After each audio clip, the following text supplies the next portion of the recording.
Hey y'all, from Spindle Mountain Mercantile. I am Heather, and Mama's here too. Today we're finally getting to the Spring 2026 release, Moulds Edition. Mama and I even went to my friend Sherry's house, and she taught us how to work with resin. So let's get started right away with project number 1. This is the first time Mama's ever watched resin. All right, you have to use the exact ratio. Ever how much A you use, that's how much B you use. I always put my B in first because it's lighter. That way when I put my A in, it's heavier, so it kind of will mix in a little better. And I stir until I start feeling this cup start warming just a little bit, because when it starts warming, it means it's not, especially using, I've used 60 mLs, which is about the max I recommend for anybody, not to go over 60. Yeah. Do these molds have to be treated? No. So it comes out of them good, huh? Yes. Only reason I would ever use mold release is when I'm doing 3-dimensional objects that are like, if you were making a bowl, you know, the deep inset, and it's not using this kind of. How long does it take to set up? About 10 minutes. Huh. And it turns white. That's my kind of stuff. Sherry wanted to make sure that I told you to always follow the manufacturer's safety precautions. So if you need to wear a mask or gloves, and Sherry also makes sure she's in a well-ventilated area with a fan going. All right, and then you just wait. Well, we have a bunny rabbit and an Easter basket. Egg. And an egg. Mm-hmm. Oh. And the thing is, if you didn't get something just perfect, You can don't take it out of the mold yet, and you can fill in, you know, more. And this is also the perfect time if you want to add a hanger to it. This is the time you would be adding your wire or your hanger. Oh. Otherwise, it would just sink, you know. Can I have one of these, please? Yes, you may. One of these molds? Can you paint these? Oh, absolutely. You can paint them. You can decoupage them. You can stain them. You can wax them. You can do just about anything to them. What happens if you don't exactly mix the resin and the casting? Well, there's a real good chance you've totally messed up. You should always measure it as exact as you can. And this is by volume, and there's some that's by weight. If it says volume, I totally recommend you go by volume. Don't weigh these, because A actually weighs more than B. Okay. So if it says 1-to-1 by volume, you use 1 milliliter, use 1 milliliter, so you 1 milliliter. Use a little medicine. Yeah, I have like a lot of little medicine cups, and you can't see very good on the side, so I just take a Sharpie marker and mark the lines. After they dried, Sherry popped those bunnies right out of there, and I brought them home to play with them. I feel so much more prepared now to pour my own resin, and I hope she helped some of you feel more confident as well. I found this picture frame. It does need work, but I actually really like this green color, and I'm going to keep it. We're going to decoupage it with one of my napkins. Because we buy our napkins in bulk and we always have so many left over when we're done using them, we decided to add them together with different combinations and put them on our website. You can find that link in the description. I'm going to give this a coat of paint with Debbie's DIY Cottage Colors in white linen. Just giving it one coat. Not very thick. It only has to be enough so that the colors on the napkin will pop. I'm gonna let that dry. The back is really messy. Oh, you know what? I'm gonna take this off and paint it with black spray paint. Oh, it's barely even attached. I think I'm just gonna use some of Debbie's DIY wax in white and see what happens. Oh, please work. Yeah, I think this will be good. I'm not sure what kind of paint this is. If it is chalk paint or clay paint, it needs to be sealed, and the wax will do that. I just got one of my little brushes, and I'm going to make sure all of this gets down in the crevices. So I'm just gonna dab it. Oh, that's pretty. I keep really having an urge to wipe and to go back and get rid of some of that, but man, I like it very much. We're gonna set that aside and let it dry. Holy cow, I love it. I'm using Debbie's Liquid Patina in Crystal Clear Chandelier, and I'm giving this one coat. I think I'll do this one right here. Oh, I want to save as much as I can. Okay, y'all with decoupage prowess, did you see what I did wrong just now? If you did, you can let us know in the comments and share with everybody else. But I will talk about it later in the project because it turned into one of those mistakes that made it better. And it's a mistake I will intentionally repeat later. Even without mistakes, I'm still learning how to decoupage with napkins, but I love how it looks, so I'm going to plow ahead. There's different ways you can get rid of most of your wrinkles. I like to use a towel. You can also put plastic wrap over your napkin and use the towel, or a brayer. I have a friend who uses parchment paper and an iron. After I was finished getting rid of most of the wrinkles, I used liquid patina as a top coat. I want to give the bunny an aged look, so I'm using a technique with weathered wood by Debbie's DIY and water. I'm using a very wet paintbrush, and to keep it wet, I just sprayed water into it every once in a while, and I dip it into just the lid, and then I brush it all over the bunny. I went back and made my strokes a little bit smaller, so like where his leg is, I brushed just that part, and then I brushed where his arm is, and I brushed his head separate. And that way it's not big long brush strokes going over different areas. I did the ear pretty thin because I wanted it to look a little bit more pale. I let that sit overnight, so this paint was super dry, and then I added some white wax. And y'all, this was my sweet husband's idea. He's just precious. The bunny, but also my sweet husband. He's precious too.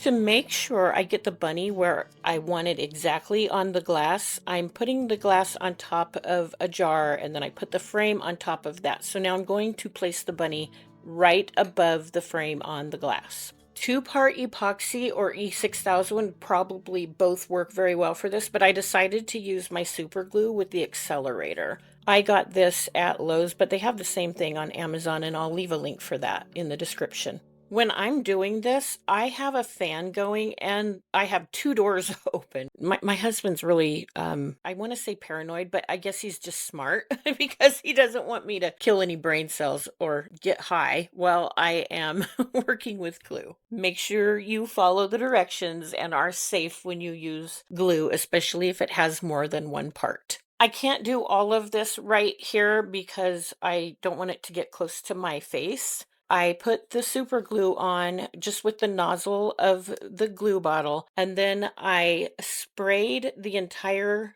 back of the bunny where that glue is and very quickly put it down on the glass exactly where I wanted. And instantaneously, as soon as it hit the glass, it was stuck. So make sure if you do this, you get it in the right place. And now you get to see and hear in real time where I discovered my mistake.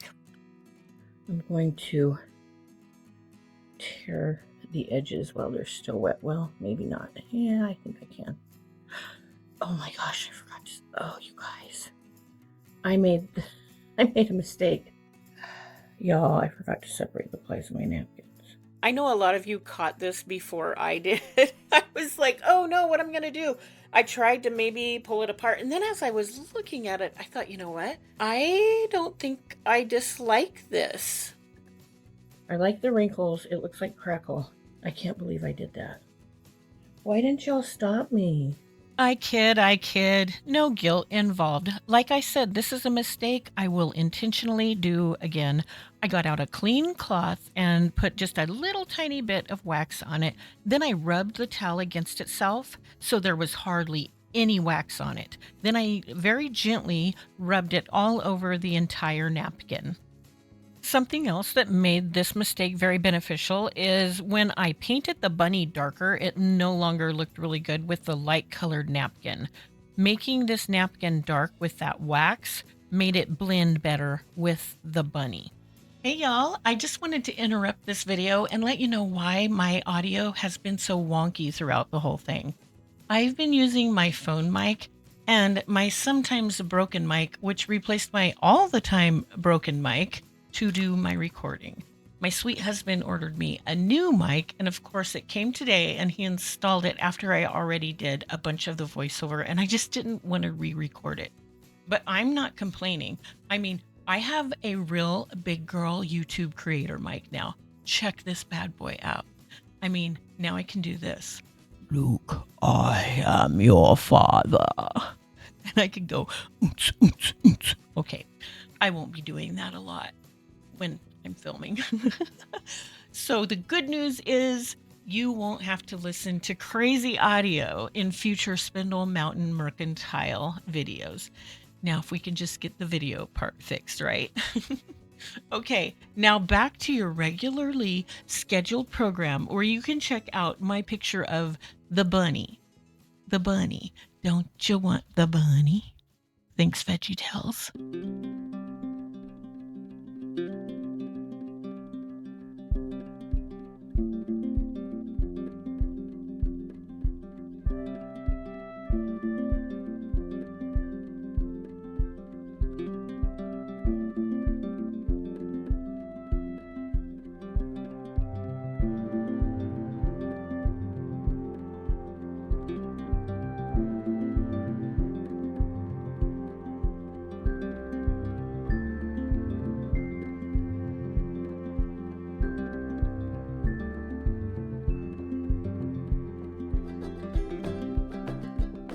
Project number 2. Let me just read to you what IOD has to say about this new mold. We've wanted a cross mold for quite some time, and yes, we heard your requests. The 6x10 inch LaCroix mold is our answer, gathering these ornamental designs into one beautifully detailed mold. The collection includes a mix of architectural ornament-style crosses, a botanical cross with raised leaves, and simpler forms that give makers a range of silhouettes to work with. Smaller coordinating pieces like medallions and flourished accents make it easy to build layered compositions or add subtle touches to a project.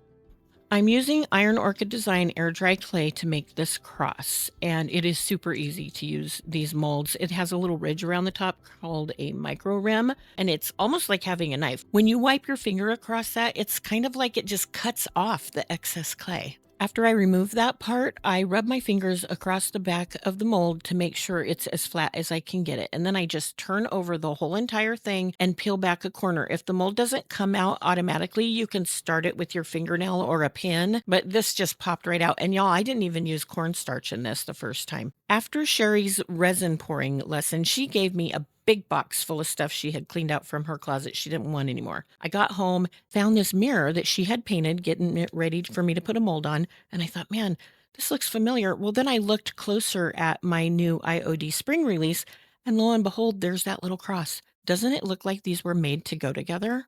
I'm using Titebond Quick and Thick to attach the cross to the painted mirror. I just put it on the back and then rubbed it on with my fingers, but if you don't want that kind of mess, you can use a little paintbrush for that. When you put your mold down on your project, make sure you don't use like your fingertip to press it down. Use a wider area like your palm or maybe your entire finger, and that spreads out the pressure so it won't mess up the details in the design of the mold.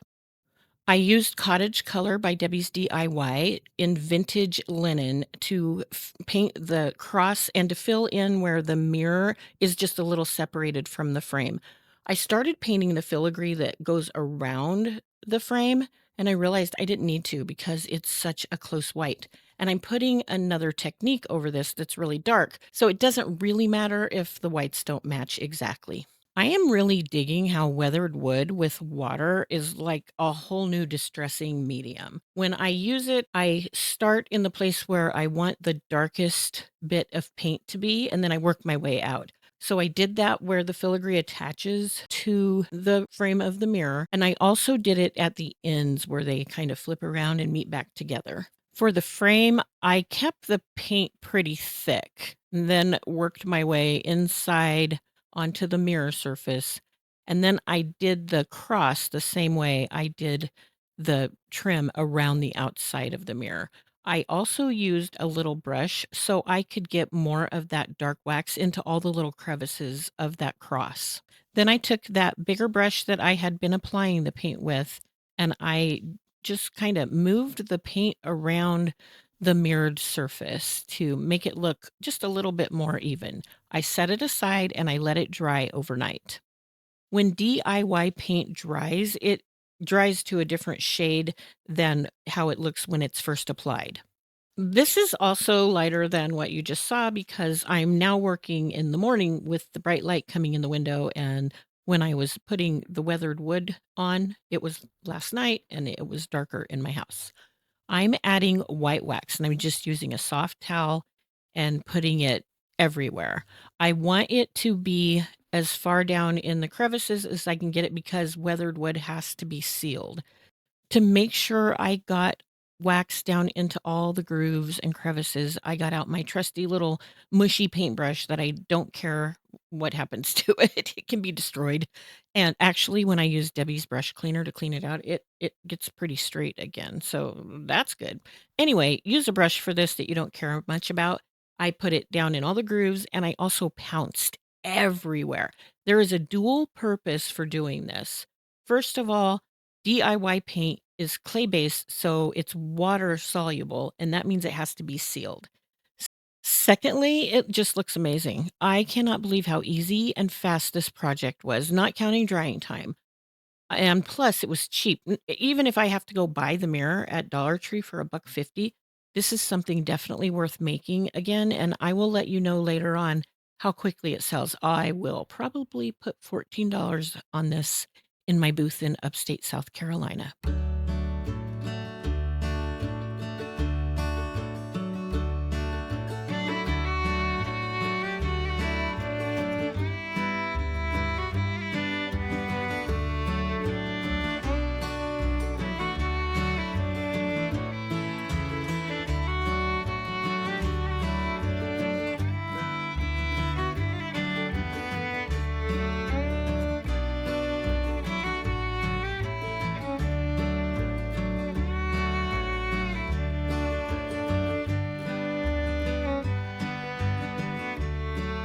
Project number 3. Mama and I understand this next part is going to be a huge shock to many of you, and we don't want to disappoint you, but we must be honest. Neither one of us is a big YouTube star, nor are either of us professional filmmakers or videographers. And that's why sometimes when one of us turns on the camera, the second one goes to turn on the camera and they accidentally turn it off. And then you guys don't get to see all the awesome stuff we made. So that's why you get to jump into the middle of this project. Shocking, isn't it?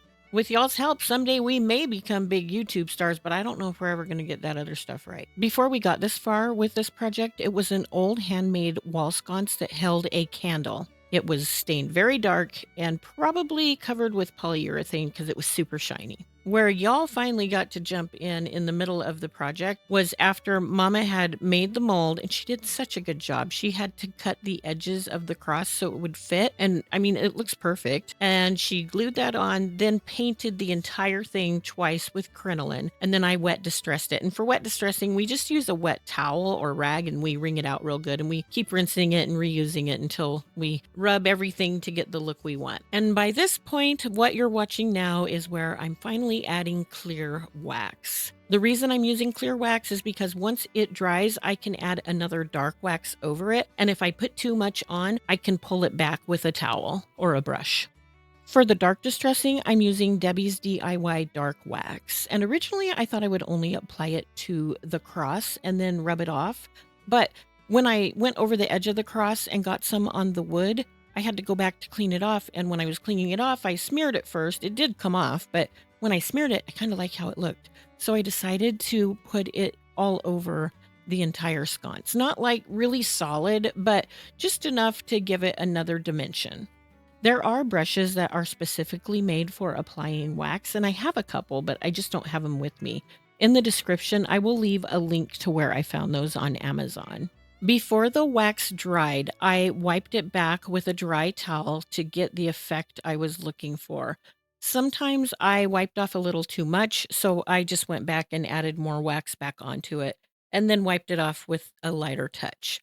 I also used a small brush to go back in where the cross is connected to the sconce because it was kind of light. And I felt like if this had naturally distressed over time and gotten aged that way, it would have been very dark in there. So I put that wax on and then just barely wiped it off, left it in the crevices though.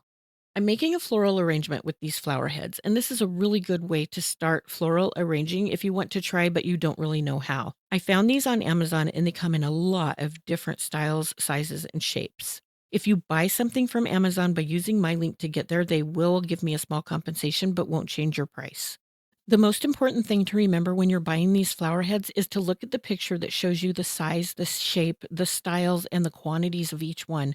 One time I thought I was buying flowers as big as the tip of my finger. Nope, they were as big as the palm of my hand. Later on, I'll show you how I use this plate, but for right now, I'm just laying my flowers in it to make sure they match the design on the plate. On some of these flowers, I'm cutting off the already tiny stem so that I can have more glue on the surface of the back of the flower. Then it will stay better adhered to my sconce. I'm also using some flowers from other arrangements I've taken apart that have some stem, and that way they can stick out from the arrangement. Usually when I make a flower arrangement, I put the big flowers in first and then add everything around them, and I can move the wires and see how they look better. You can't do this with these flowers because when you glue them, that's it. They're stuck. They're not going to move. So for this, I start with one flower in the middle and I work my way away from that and just go all the way around the candle ring. Since this has two different layers, it was pretty easy to get some different dimension.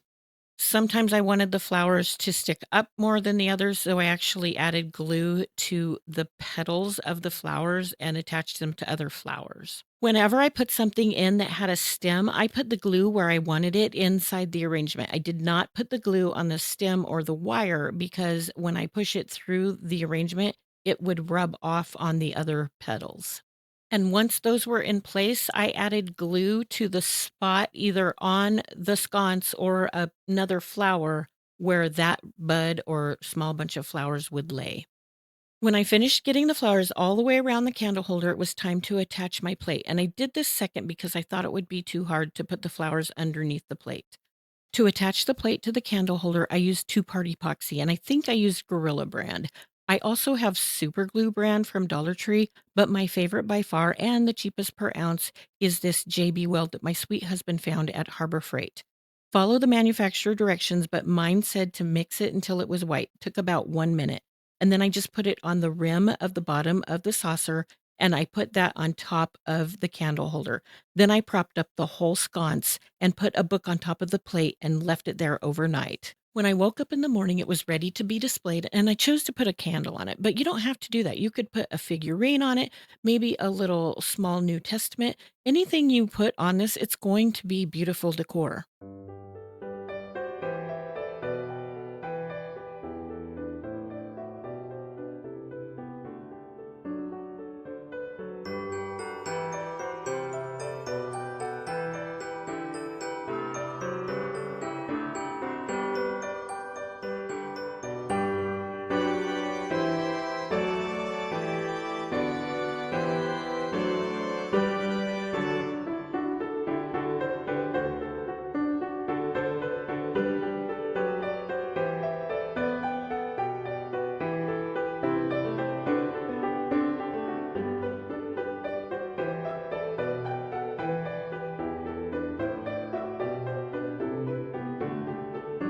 Project number 4.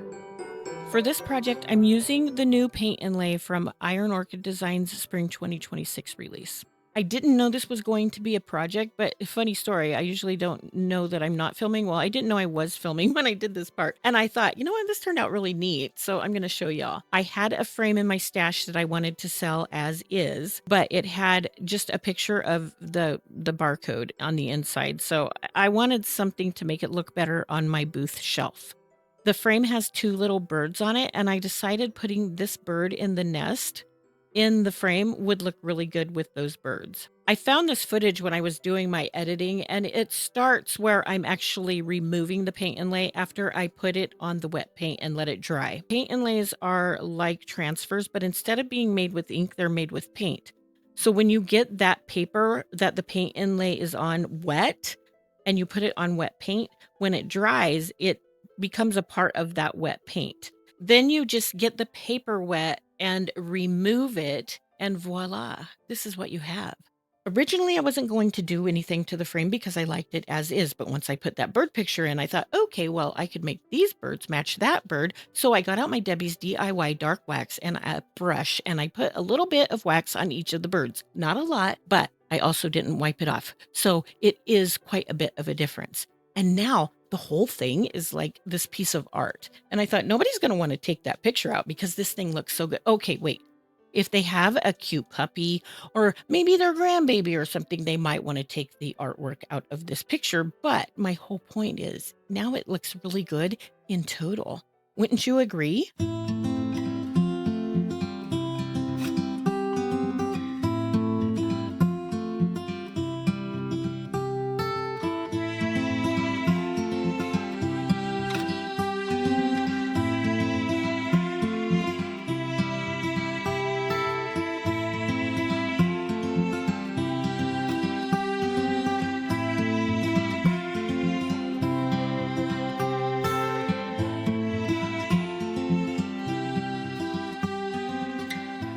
Project number 5. Aside from our aforementioned lack of filming skills, Mama also gets very excited sometimes when she makes stuff and she gets it all painted and ready to go before I even get to her house to film it. So that's why you can't see these shelves before. Mama was inspired by an idea she saw on the internet, but she doesn't know where, so we can't give the original artist credit. I do wish you could have seen her make the molds because she really nailed it. She did such a good job picking out the molds and making 2 of the swags from the Wreaths and Swag mold from IOD's Spring 2026 release. Where we are catching up is Mama adding Pennies from Heaven Copper Patina from Debbie's DIY Liquid Patina line. I'm painting the sides with this copper. I decided that a little pizzazz wouldn't hurt me. I'm just rolling the side of the brush along the edge. I just want a tiny bit, a hint that paint is there. Pretty, pretty, pretty. It's very forgiving until it dries. I got a big blob there, and look at that. It's gone. It's perfect. Now this is the back, and we're going to do the same thing for this because it's almost ready. Now this is the back, and it really doesn't matter, but I did slush a lot of paint over there. Mama's idea is to make a floral arrangement, so I'm cutting some floral foam I found at Dollar Tree. Put it there so we can see where I want it. Okay. I want it Like this? No, I want it from Okay. here Okay. to here. All right. Like so that. That's why you wanted it painted on the inside and the inch. Yes. Oh, duh. That's it, Mama. Perfect. Thank you very much. Look at it. You just think I did perfect. Mama does think I do perfect almost all the time, except when I don't. I am disappointed you didn't get to see the process Mama went through when she made this container. Y'all, she did such an amazing job. She filled in the holes where the rope would go through the shelving with caulking, and then she decided it needed rosettes. So she made some little rosettes from the buttons on the crosses mold, and she made those fit. She doesn't particularly like distressing or gilding. So imagine my surprise when she took that paintbrush with Pennies from Heaven on it and just dipped it right on top of the heart she made out of the swags and brushed it on and said, "Nope, I don't like it." And then she cleaned it all off. She also chose the transfers from the book I have a really hard time saying, but we call it St. Owen. It's St. O-E-U-N, I think, or O-U-E-N. Anyway, it's St. Owen, okay? She painted it with vintage linen from Debbie's cottage color line, so it didn't have to be sealed. And she left the arranging to me. I did it like I normally do arrangements. I started with the big flowers and then put in some little ones here and there. And I just, until it was filled out, I added some greenery behind it and in between in some places, and then added a little bit more smaller floral on the sides. And I also glued reindeer moss right to the foam on the bottom and the lower sides. So you couldn't see that ugly foam from the sides. And I'm telling you, this thing is going to sell fast. I haven't yet put it in the shop because I'm not sure how much to ask for it, but I'm thinking it's going to be probably $23, $24. It's really, really pretty. And I hope you guys are inspired to make something this beautiful.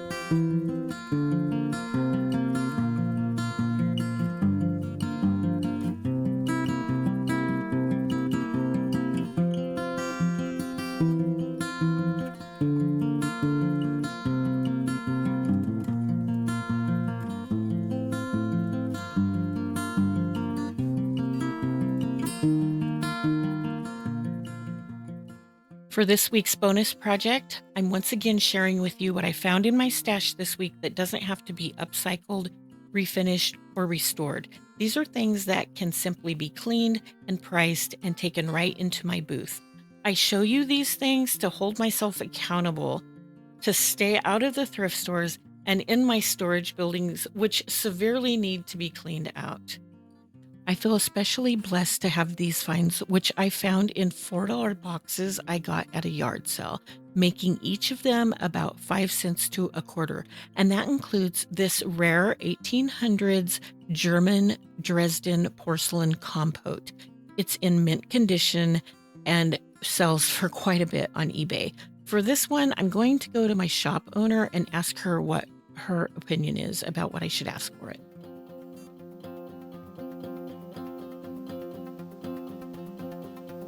I have 2 questions to ask y'all about this week's video. First of all, what was your favorite project? You know mine is the container Mama made out of those Dollar Tree shelves. I love that thing so much.